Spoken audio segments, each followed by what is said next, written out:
Get to Know the Faith and Those Who Live It. I'm your host, Renee Kranz.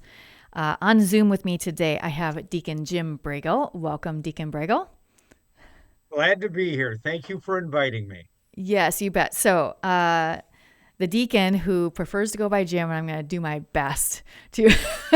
It is so hard to not put the deacon in front, so I will do my best.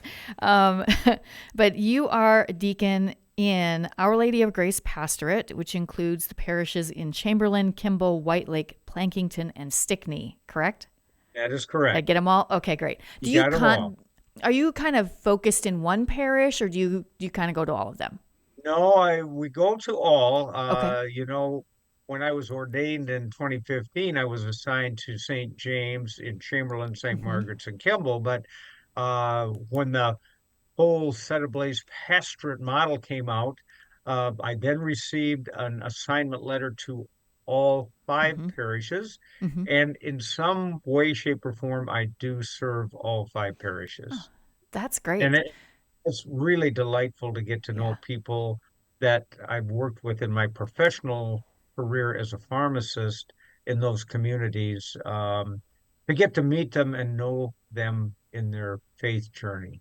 Yeah, yeah, I bet it is. You get to do some, or get to some parishes that are real close to you, really, that you maybe never were in before. So Yes. that's kind of There fun. are furthest, and I know people travel a lot Hmm. further, but St. Mary's and Stickney is about 60 miles away. Oh yeah, But the yeah. drive is almost all but about 8 miles interstate. So Interstate. it's not that bad.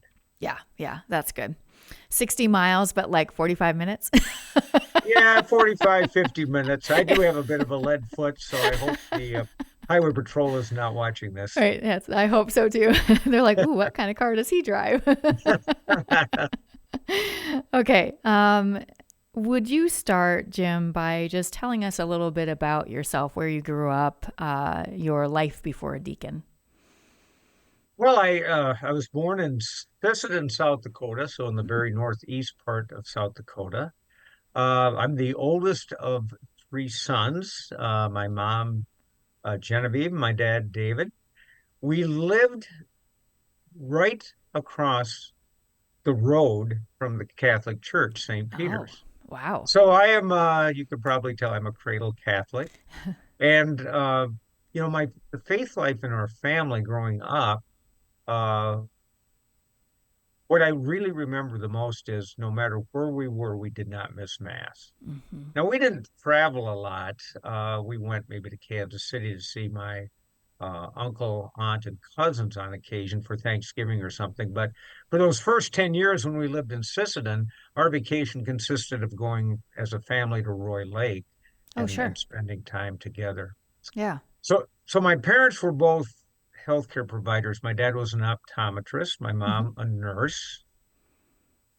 So in 1965, we moved to Huron to Okay. better the opportunity primarily for my dad, Sure. just a greater, larger patient base. And then Yeah. my mom worked at the Huron Regional Medical Center for a while Hmm. after we moved there. So I was a product of the Catholic school in Sisseton. But when we moved to Huron, initially there wasn't an opening at Washington or at St. Martin's. So I ended up spending most of my sixth grade year at Washington Public School, Oh, but then finished up grade 7 and 8 at St. Martin's. So parochial school is near and dear to my heart. yeah. And in some way, shape, or form, I do believe that the nuns really formed me, even though didn't realize it at the time, to um, someday answer yes to being a permanent deacon. Yeah. Yeah. I So didn't my know I didn't know there was a school in Sisseton. there was St. Peter's Yeah. had a, but this was in 1956, Oh, sure. 57. There was Yeah. there was a school at that time. Yeah. Yeah. Yeah. Nice. I don't Okay. think there is anymore. Yeah, I don't believe so. Not that I can Yeah. think of. So, okay. And what did you obviously went to school. You said you were a pharmacist. So did you know you wanted to be a pharmacist? No, I was kind of an uh, foolish in the way that I got to my career as a pharmacist. So Mm-hmm. when I graduated from high school in 1975 from Huron, I didn't know what I wanted to do. Mm-hmm. So um, I went to SDSU in Brookings because my best friend was going to SDSU in Brookings and we were going to room together, and we did room together. Mm-hmm. At that time, I didn't know what I wanted to do, but I did know that. So I'd worked at Lewis Drug in Huron, Okay. and my parents were both healthcare providers. Mm-hmm. Well, um, SDSU, the only healthcare program they had at the time was pharmacy. Right. So I started out initially with no really declared major. I just took the prerequisites, but I'm kind of a goal-oriented person, so I decided that yes, I need to declare a major, and I think I'm going to choose pharmacy because I really had some good mentors at Lewis, even though I hadn't really considered being a pharmacist. Right. Right. So I declared that major, and it was a very difficult course for me. Yeah. I had to study a lot. It kind of took away some of my social life. Mm-hmm. But I'm a very dedicated, goal-oriented person, so I really worked hard, and I was able to graduate in August or in May of 1981. And to my delight and to God's great glory and blessing, I have thoroughly enjoyed being a pharmacist. Oh, good. Good. It's And been great. have you always lived like in the Chamberlain area then and worked there? When after I graduated, I shattered my kneecap like Oh. 7 days after I graduated, Oh, so I'd geez. have surgery. And then early July, my mom had quadruple bypass surgery. So I didn't even start looking for a job until probably the end of July of 1981. Mm-hmm. And then the phone rang, the regular phone, we didn't have cell phones then. The one on the wall, right? The one on the wall rang, and my mom answered it, and it was Terry Casey from Casey Drug and Jewelry in Chamberlain Okay. asking if I was there. And I took the phone, and he said, "Hey, I see that it doesn't look like you've registered with the Board of Pharmacy having a pharmacy job yet. Are you still looking?" I said, "Well, I haven't really looked yet, but yes, I am looking." And so he invited me out. And the one part of the conversation that stands out to me to this day is I came out, I saw everything, and I loved the river, and I loved to hunt Mm. fish and all of that. And I said, the one important thing to me is that I'm able to go to mass on Sunday or Saturday evening. Yeah. And he said, "Well, if you come here, you've come to the right place because we are a strong Catholic family. And I Oh, assure you nice. that that will happen." Mm-hmm. And so I have been happily settled here in Chamberlain I started my 45th year as a pharmacist this August. And I Wow. continue to manage the pharmacy here, Lewis Drug now, Mm-hmm. which was Casey Drug and Jewelry for 31 years. So, Mm-hmm. yes, loving that part of my life and also loving being a deacon. Yeah. Yeah. You're still working. That's awesome. I am. I know. I looked pretty old, and what are you doing? And I said, no, I love caring for patients. And Yeah. honestly, part of my role as a pharmacist this time of year is vaccinating.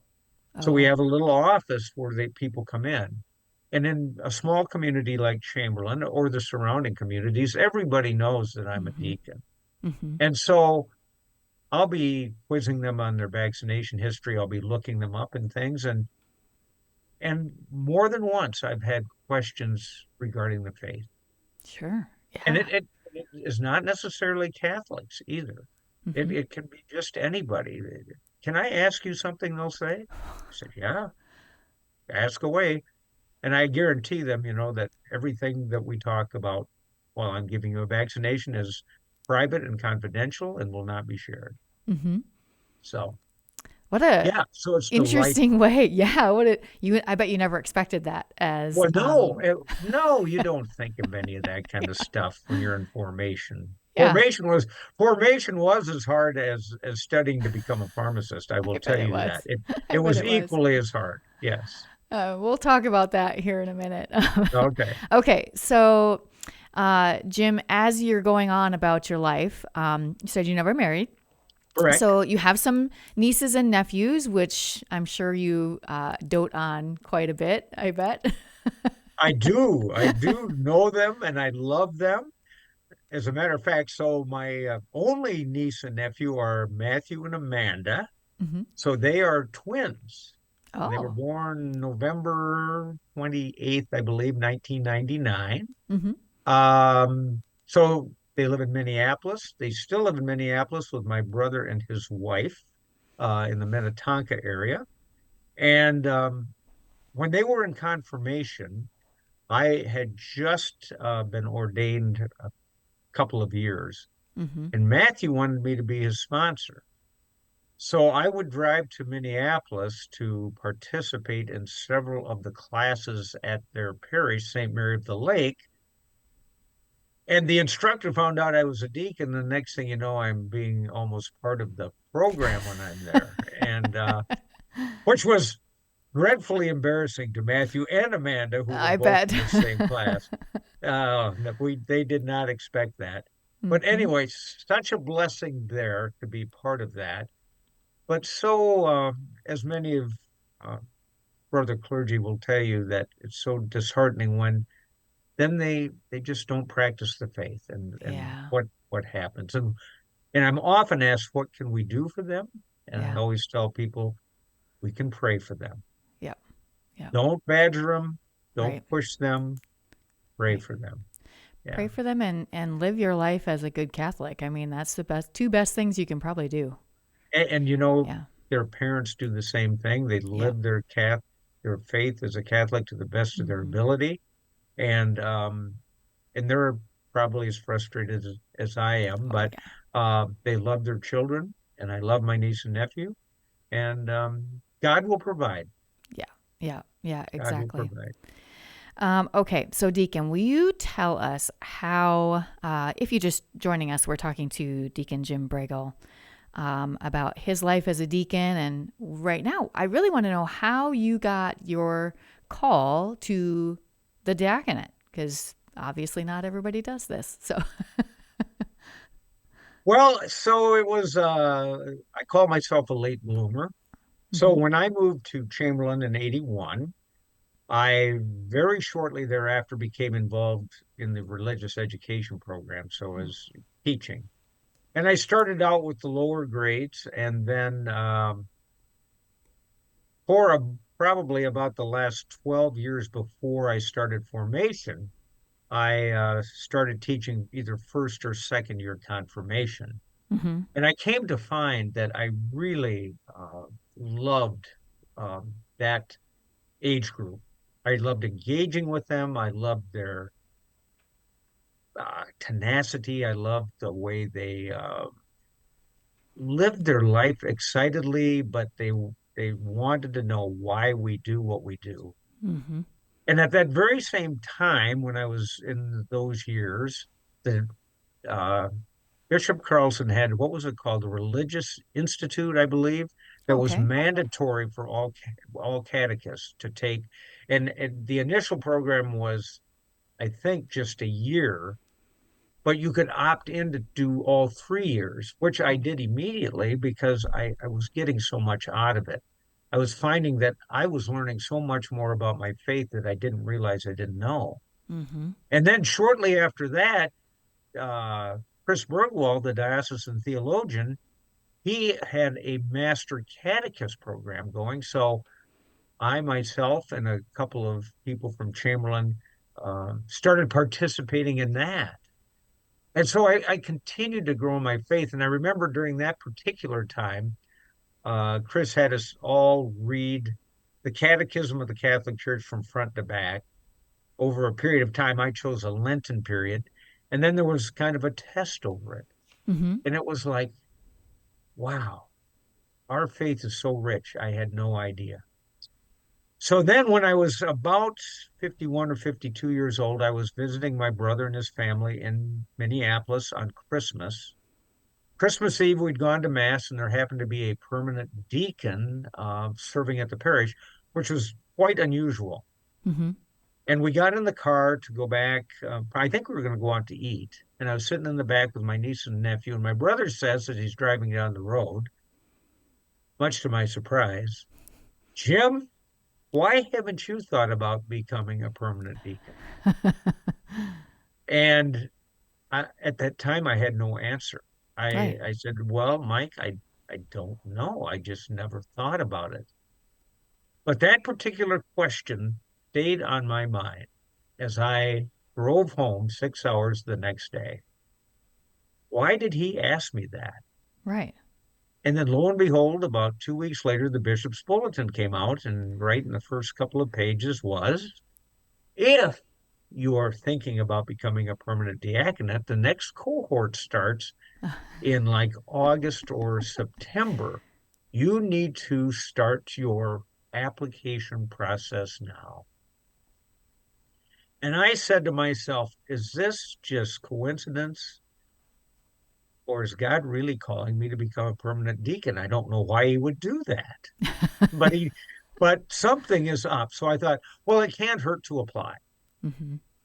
Well, I had no idea what the application process would be. It was quite Yeah. treacherous and a lot of uh, paperwork and finding documents and people to write letters of reference. Honestly, that wasn't very hard because I've been very involved at the parishes. Hmm. Yeah. Um, and then Deacon Roger Height, who was the director at the time, called me in August of that year and said, Jim, you have been accepted into the aspirancy year of the permanent diaconate, which starts the first Saturday in September. And that's my story, and I'm sticking to it. Okay, so I want so you were in you said your early 50s Yes, at the yes. time. Okay. So early 50s, not married. Now, I don't know if everybody is aware of this, but if you become a deacon and you're not married yet, you take a vow of celibacy, correct? That is correct. And Yes. that means that um, I am no longer able to marry.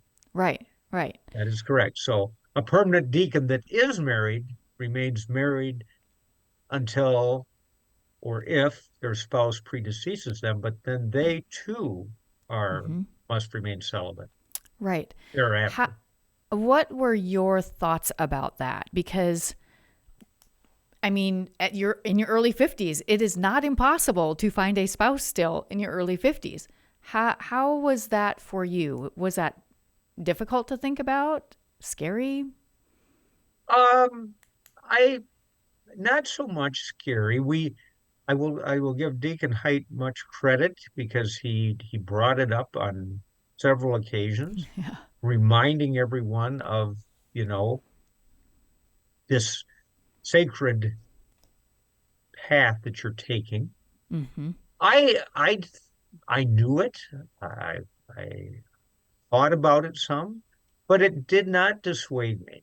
Good. Um, the thing that was most difficult, I will be honest with you, in my formation process was so as a pharmacist, all my career, I had been dispensing oral contraceptives and thinking nothing Oh, about sure. it. Mm-hmm. But I was called on the carpet about that. Mm-hmm. And that was at the about the end of my second, beginning of my third year. And Deacon Rogers said, um, you're going to have to come to terms with this particular part of your life. Yeah. I I hadn't even considered what I was doing. Right. So I immediately went to Lewis. So it was then Lewis Drug at the time, and I knew the hierarchy, and many of them are Catholic. But I went and talked to the director of pharmacy, and I said, "Here is the deal. I intend, God willing, to become a permanent deacon, but you have to put in something where I am not obligated to participate in any form of contraception." So Lewis, to their credit, put in a video. Uh, it's like a telepharmacy type link with one store. So Mm-hmm. when I'm working alone on Saturday, the technician can have a pharmacist at another location check any of those types of prescriptions, Mm-hmm. and I do not have to be involved. And Wow, if that's great. somebody comes in and wants counseling on those types of medications or the over-the-counter Plan B, I just take them in the office and I call another store and let them visit with another pharmacist. Yeah. So I have fully stepped out of that, and I'm telling you, it is such a relief Oh, yeah. and such a blessing for me. Sadly, I didn't realize. Mhm. I mean, I just didn't realize what I was doing. It's unbelievable. But I think that's very common for many Catholics. They don't really understand the full effects of contraception, why the church teaches what they do. Once you know about it, usually your attitude takes a complete 180 on yeah. that. So, Yeah, and it also gives me empathy for my patients who are yeah, still practicing yeah. contraception. So I can understand, I can put myself in their shoes Hmm. and totally understand where they're at, and Yeah. I can be compassionate yet pastoral. Right, right. Yeah, really true. Okay, Deacon, what are some different things you've done as a deacon, what you usually do, and maybe the most memorable thing you've gotten to do?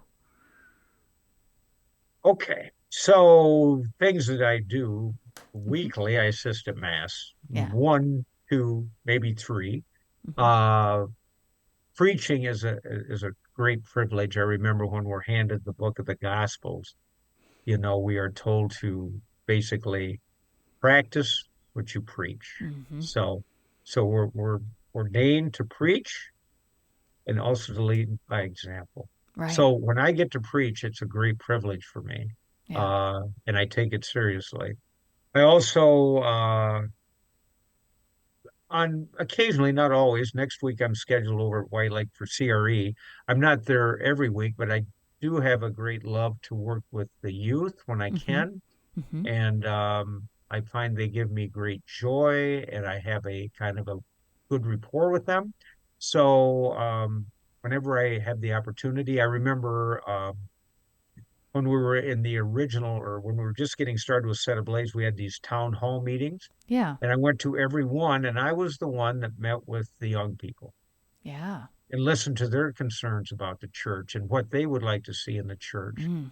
And I was so impressed when they would say, we would like more Eucharistic adoration. Oh, We wow. would like to receive the Blessed Sacrament in both species again.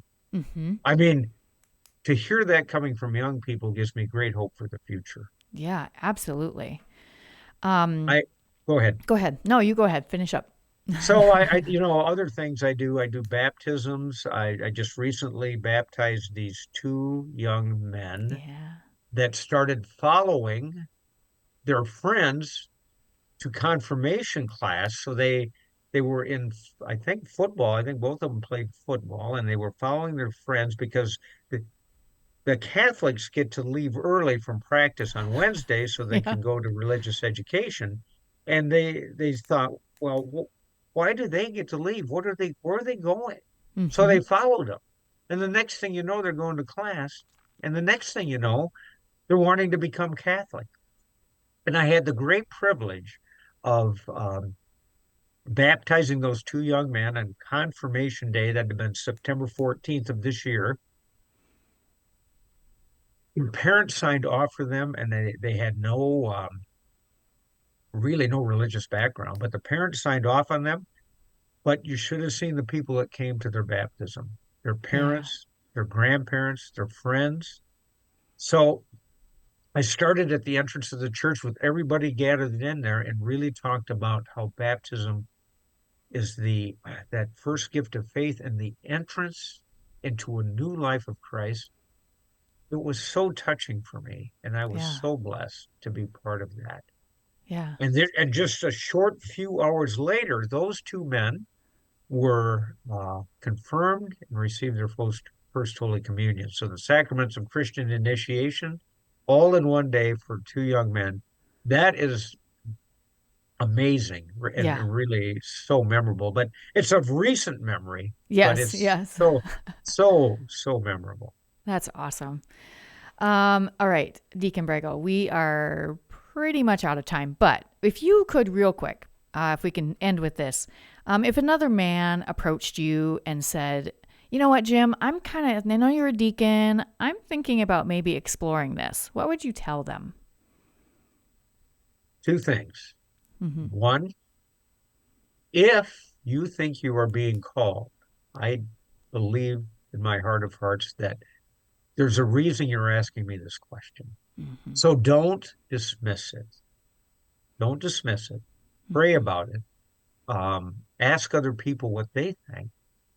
And number two, know that it is not an easy journey. It'll take Yeah. work. If you're married or have a family, they will have to sacrifice some for you, Yeah. because you will be away and you will be studying. Um, but in the long run, it is a journey that is like none other. And it will bring you so much closer to Christ, and it will bring your family closer to Christ. That's really good advice. I hope that you get to say that to someone sometime I soon. I do as well. Deacon Bregel, thank you so much for coming on with us and telling us your story. It's really good to hear that those things are going on with the youth out there. Hopefully we'll get to hear more about that story. We're working on that with the deacon. So hopefully we'll get to hear from those young men. So thank you so much for being here. I really appreciate it. Thank you and God bless. Have a great day. Yeah, thanks. All All right. right. You can always find out more about the diocese at sfcatholic.org. And of course, you can find us on social media at SF Diocese. That's it for us today. Hope you'll join us again next week for more Catholic Views.